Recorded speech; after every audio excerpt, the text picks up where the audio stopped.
Good day everyone. I'm Cadet Labura. I'm here to present you today how to plot a DR position and to fix position using two stars. So in the first procedure of my plotting in the DR position, how uh, in how to get the DR position of 44 degrees 10 north. So in here, and to here.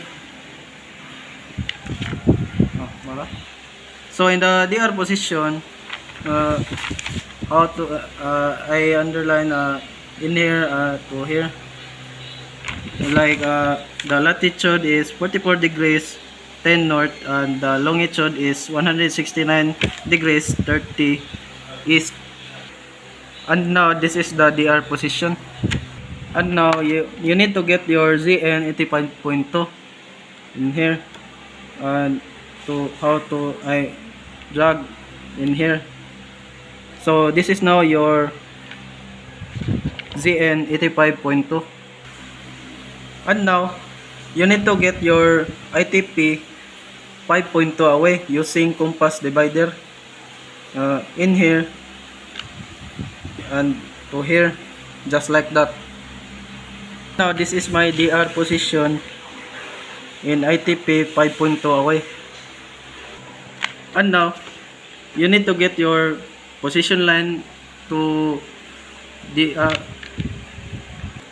and now you need to get your position line 175.2 degrees, and you need to drag your triangle in here to here. And now this is your ITP position line in the first star. And now you need to get your first ITP latitude 44 degrees 10 north in here and in here.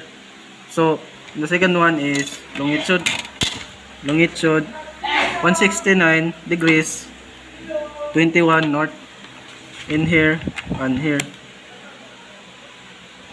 And now this is my first ITP. There you go.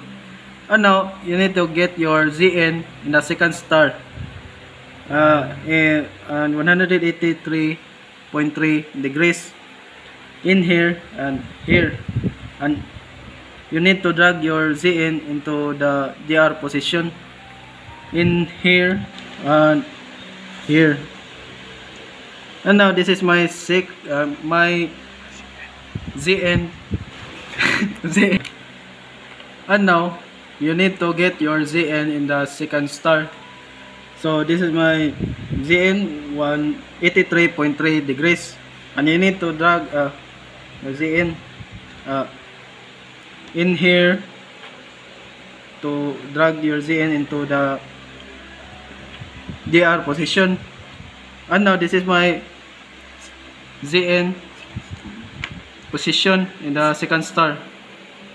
And now you need to get your ITP 6.4 towards in here to here. Now this is my ITP towards in the DR position.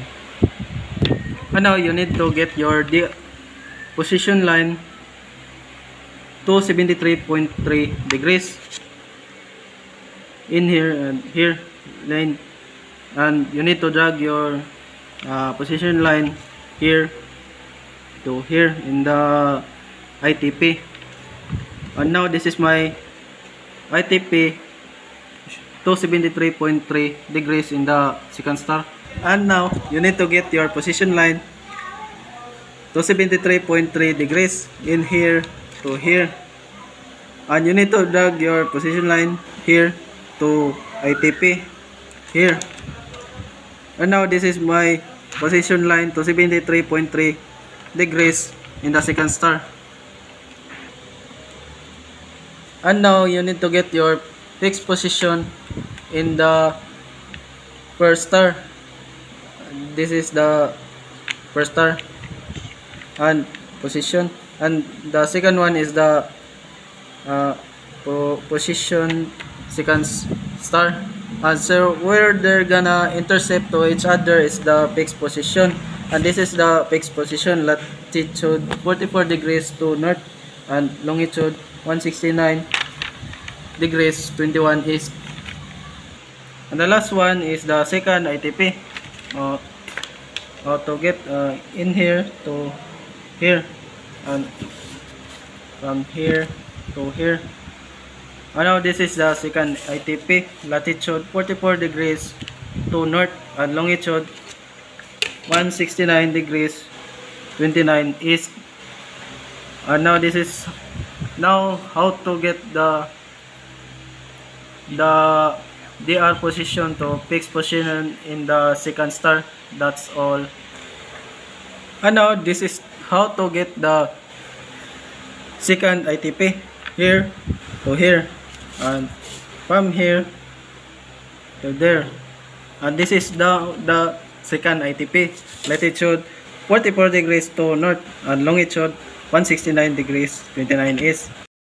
And now in the last part, how to get the DR position to fixed position using two stars. That's all, sir. Thank you.